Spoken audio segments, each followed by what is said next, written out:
বুধবার সন্ধ্যা নাগাদ দুর্গাপুর থানার অন্তর্গত পারুলিয়া ড্যাম্পার সংলগ্ন মোরাম খাদান এলাকা থেকে হাত পা বাঁধা অবস্থায় এক যুবকের মৃতদেহ উদ্ধার ঘিরে চাঞ্চল্য ছড়ায় গোটা এলাকায়।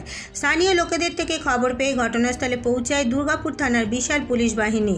পুলিশ মৃতদেহ উদ্ধার করে ময়নাতদন্তের জন্য হাসপাতালে পাঠায়। পুলিশ সূত্রে জানা যায়, মৃত যুবকের দুটি পা ও দুটি হাত বাঁধা ছিল। মৃত যুবকের হাতে আকাশ লেখা একটা ট্যাটু দেখতে পাওয়া গেছে।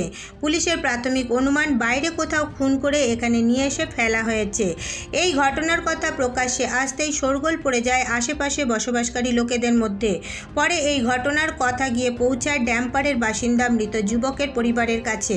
ঘটনাস্থলে এসে পৌঁছান মৃত যুবকের মা সীতা ভূঁইয়া। তখনই জানা যায় মৃত যুবকের নাম অনিল, ড্যাম্পারের বাসিন্দা, দিনমজুর। মৃতের মায়ের অভিযোগ, বুধবার পাথরঘাটানে অনিল দিনমজুরের কাজে বাড়ি থেকে বার হবার সময় হঠাৎ বন্ধু আকাশ অনিলের বাড়িতে হাজির হয়। ভুল বুঝিয়ে অনিলকে নিয়ে চলে যায়। সারাদিন বাড়ি না ফেরায় সন্ধ্যায় মা চিন্তায় পড়ে যান। সেই সময় খবর আসে রঘুনাথপুর ও পারুলিয়া সংলগ্ন পাথর খাদানে অনিলকে খুন করে ফেলা হয়েছে। পরিবারের অভিযোগ, এই খুনের সাথে আকাশ জড়িত। অনিল ভূঁইয়া বাবু খাদানে কাজ করে, ওইটা খবর পেলাম, বলছে কি ওইখানে একটা লোক ওইখানে পড়ে আছে। আমি ওরা গেলাম, ঠিকই লোকগুলাম খবর দিয়েছে কি তোমার ছেলের মতন লেগেছে। আর আমরা ড্যাম্পারাতে থাকছি, ওইখান থেকে খবর দিয়েছে। তবে আমি মনে ভাবছি যে সারাদিন আসেনি, তাহলে আমার ছেলেটা মনে হয় আছে। আমার ছেলের নাম অনিল, আর যার সঙ্গে যে নিয়ে গেছিল তার নাম আকাশ বাবু, ওর বন্ধু। কোনোদিন আসে না, আজ কোনোদিন আসে না। কাজের বেলাতে ও নিয়ে চলে গেল, জানো। এত ভালো ছেলে আমার আছে না। চুপ করো না তোমরা। আমার বাবু কি একটা কথা বললে না, তোমাদেরকে হাসান দিবে, রেগে থাকবে। তো আজকে কি শুনলেন?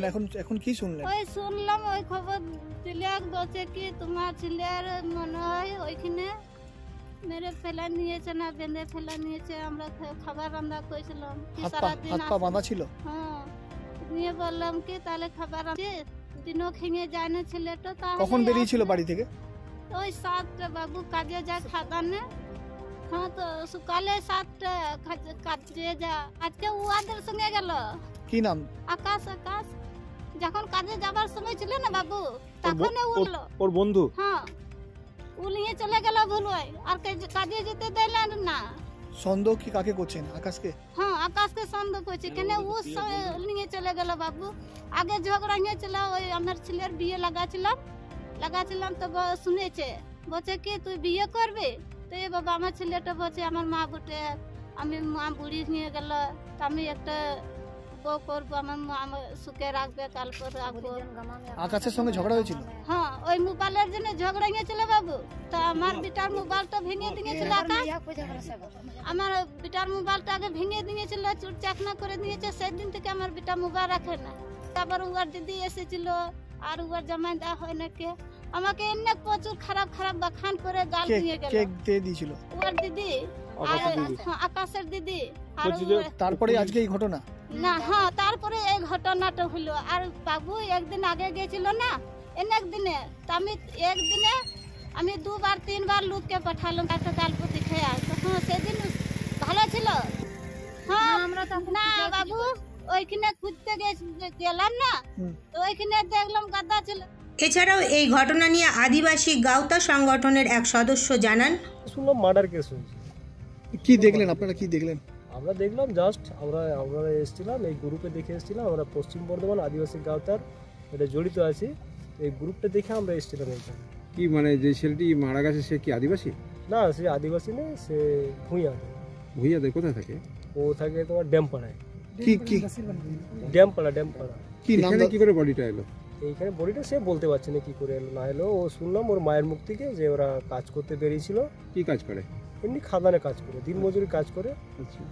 ও এসেছিল এখানে কাজ করতে। পরে শুনলাম নাকি বাড়ির থেকে যে হয়েছে হলো যে আমার ছেলে এমনি হয়েছে, হাত পা বাঁধা অবস্থায় পাওয়া গেছে। পুলিশ এসেছিল।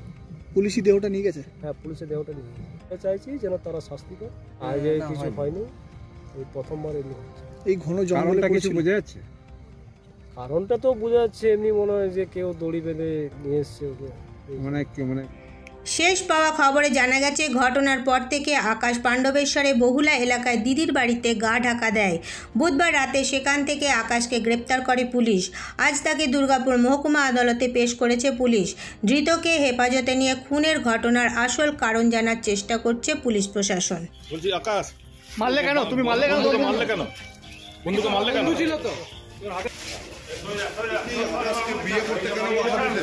কিছু বলো, বন্ধুকে মারলে কেন? এরপর নজর রাখুন আমাদের পরবর্তী খবরে।